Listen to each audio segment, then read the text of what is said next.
Hey, how's it going today? Just getting on here with all the panic buying going on, and even stores in my area are starting to put limitations on certain items that you can buy. Currently, it was a little different going out and looking.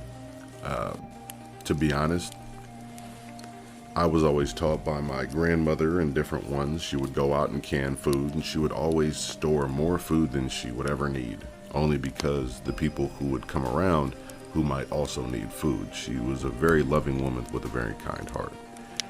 But she always had told us to prepare for the worst and expect the best.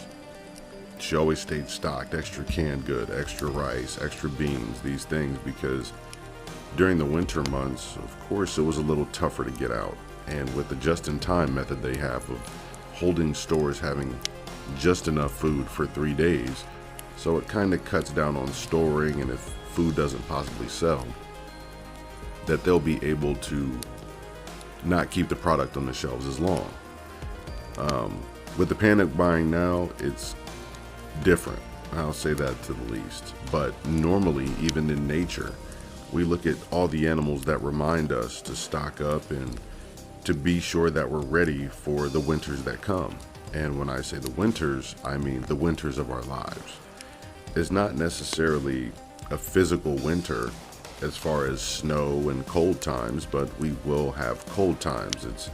It's all in the seasons, and right now this is just a season, and this too shall pass. It's going to get cold, it's going to get dreary, but internally, I hope each and every one has stocked enough firewood to stay warm. And when I say that, I mean just spiritually. Have a place that keeps you warm in the cold times, something that makes you think. And as far as everything going on, keep high spirits. Now, I do want to tell a story today, but like I said, we all knew winter was coming at one time. It's just, did you stock up? Or at the current time, are you running out and panic buying, or are you ignoring the fact that winter may come? We never know how harsh winters are going to be. They may be very short, they may be long, just kind of taking a guess. So ultimately, here's the story, and I hope you sit down, relax, and enjoy. The bear did not always hibernate. The bear, a giant of beasts, but gentle to all who sees the tender loving ways. The bear didn't always hibernate. It was during the time of the first winter that the wind gave Bear a gift of sleep. All the animals of the forest had thought Bear was lazy and very slow. They would tease him and harass the poor soul daily. They viewed his kind, gentle ways as weakness. They always laughed at his friends, and when he stopped and talked to them, still Bear did not hate or get angry at the animals who made fun of him. He just smiled and went on his way. He loved his feathered friends, he loved his underground friends, he loved his underwater friends. But he became very sad when winter came and he had to eat one of them. One day, Father Winter heard all the animals talking about how foolish Bear was. Even fish had turned against his friend, and this had made Wind very angry. In a dream, he taught Bear what plants to eat and all about the bad things that fish had said. He told Bear that fish was not a friend, but he was his food. He also told Bear that because he was kind, he would receive a very special gift. Then Bear woke up wondering what gift would be given to him by the wind. In the next dream, Bear was sad. Winter asked him what was wrong. Bear replied, "I am only good because I have good friends." And that is true, Winter said. So he told Bear to go and tell all of his friends about the gift that the wind had promised him. When Bear woke up, he ran to the forest and told all who would listen. This made Bear very tired and sleepy, so he came back to his cave and fell asleep. As before, many creatures did not listen to Bear. They went on about their business. Some even called him crazy.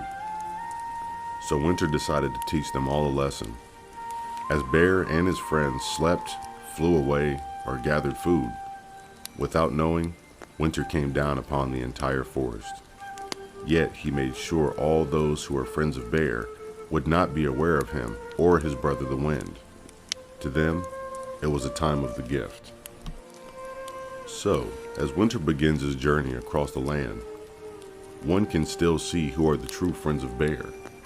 And that brings up the question, are you?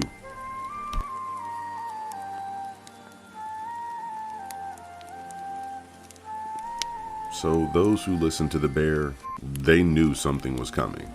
And they either flew away, they got prepared, or they hibernated. So realistically, did we know a winter was coming?